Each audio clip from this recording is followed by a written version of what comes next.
Well, I think it does seem like we're headed into a recession here in 2023.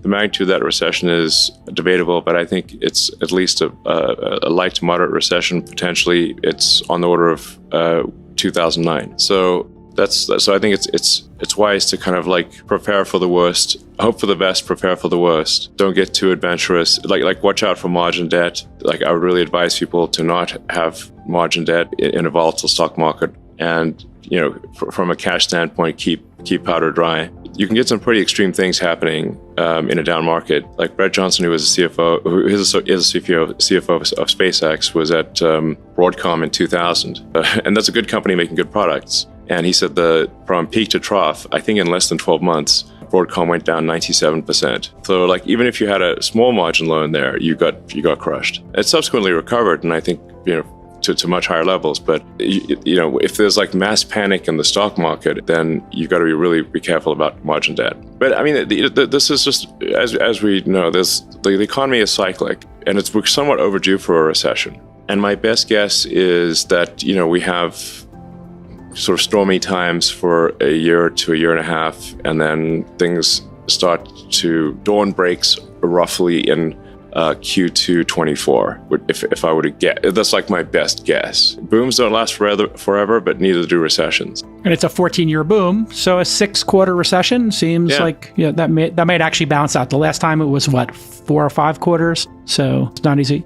I have been guiding our portfolio company CEOs to be at cash flow break even now or extend runway to Q1 2025. 25. Yes, because Elon and I are kind of roughly in the same place we have been for a while, which is like, mid 24 is when the recession ends, and you need to give yourself 2 to 3 quarters of buffer so that you can go and raise around, which takes 1/4 to 2 quarters. And once you start to get escape velocity out of a recession, having money through end of Q1 2025, I think is a minimum requirement. And, of the companies that I think were the most precariously positioned, there was 5 of them that got their acts together and really did it. But these are all CEOs of companies that, if I said them, you would know some of them. Yeah, I said Stan Druckenmiller. He, as you recall, last year he predicted that inflation would be lasting. This was in spring of 2021 when transitory was the word of the day. This year, he predicted the bear market rally we had in July and August. And I remember back at the Coatue Summit in May, or around that time, he was interviewed, and he basically was saying that as soon as there was a bear market rally over the summer, that he would then put a short position on. I don't know if he actually did that, but he said he was going to do that. And then it turns out that the summer rally that we had was a dead cat bounce. So he was right about that. And now he is predicting a hard landing in 2023 with a deeper recession than many expect. So sadly, I suspect he may be right yet again. Friedberg, best investor for you, 2022. Same. I had Druckenmiller. I indicated that he's been doing interviews pretty much every quarter for the last 2 years, and he's been pounding the table, telling everyone what's going to happen, and it all happened. And he even told people the trades. In mid-2021, he said he was short long-dated treasuries, and he was long commodities.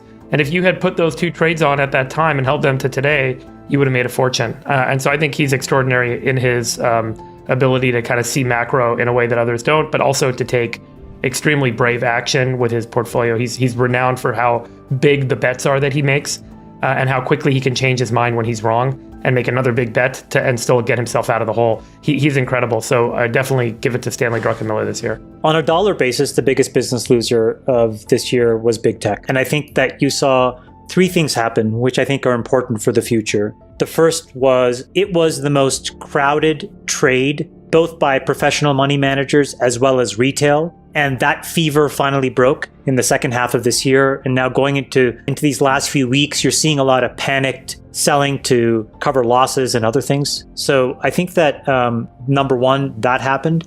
Number 2, regulators basically said, we're going to go after these guys every single which way we can. Mm-hmm. And then number 3, I think it started to change the innovation cycle where people now actually believe that they can't outspend because folks won't tolerate it. And the things that they're spending their money on seem kind of foolish. And so I think big tech is probably not discussed enough, but it was a huge loser for this year. Friedberg, who is your biggest business loser for 2022? I mean, this one's just a simple FTX. I mean, that was such a incredible revelation of the scale of the scam and the fraud and the craziness that went on. And I think what was interesting about FTX is it had implications not just for crypto and not just for kind of offshore regulatory and not just for fraud, but also for the investors. We had a whole debate about whether the press and journalists failed to kind of, appropriately investigate this guy rather than give him accolades because he said the right things, which he said he did over IM. And investors failed to do relevant amounts of due diligence or form a board and have proper governance over him because they wanted to be part of the hot new thing and everyone had capital to deploy. And I think what was interesting about the FTX failure is it wasn't just a failure due to fraud, but it revealed so many parts of kind of, systemic laziness and systemic kind of blind eye and systemic bias that allowed and enabled this to happen. It was really a revealing kind of failure. And that's why I kind of gave it the award. Mr. David Sachs, who is your biggest business loser of 2022? Well, you kind of mentioned this. I picked Bob Chapek, who's the former Disney CEO. He was Iger's handpicked successor 3 years ago. Then the pandemic hit, which shut down the theme parks. But then I think the big mistake was allowing himself to be mau-maued by woke employees into picking a fight with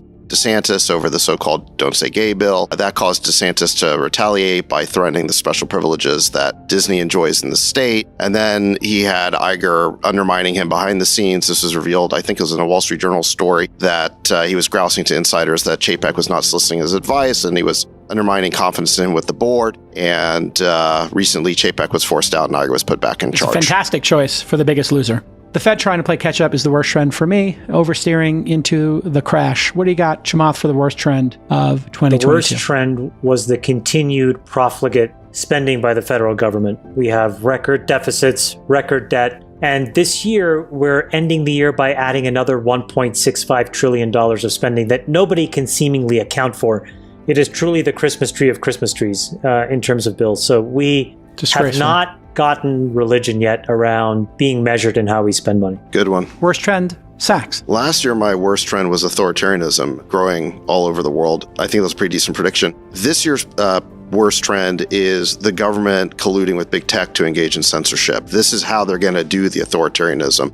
We talked about it with Schellenberger and Elon, this whole series of revelations known as the Twitter files. We can see this collusion, this cozy relationship between the censors at Twitter and big tech and the bureaucrats at the FBI and DHS and Pentagon. This is a really disturbing dystopian relationship, as we talked about it earlier. And, I feel like we spend all this time talking about the authoritarianism in Russia and China. We seem to be obsessed with combating that and going to war with that. But we don't spend enough time talking about this growing authoritarianism at home. The media doesn't seem to want to report on the Twitter files at all. Let's focus on stopping authoritarianism here. Well said, Friedberg. What's your worst trend of My the worst year? trend for 2022 is what I would call interest rate mania. And I think that this is the mania that we've been caught up in on this show, that other people on our thread, people in the business community and the investing community, where everyone's obsession with did the Fed act soon enough or late enough, and that interest rates ultimately drive success or failure with building businesses and making good investments. All right. And the truth is, when interest rates go the wrong way, good investments can kind of strengthen their way, can make their way through those environments. Bad investments cannot. Good businesses can make their way through and bad investments cannot. And so I think our mania around the fact that interest rates and the Fed ultimately drove bad outcomes in businesses and investments is a flawed kind of assertion. And we all want to kind of get back to the drunken days where a low interest rate environment enables us all to be successful and wealthy. And I think that that's kind of changed. So I think it's time for us to get away from the interest rate mania and focus more on solid investing and solid business building.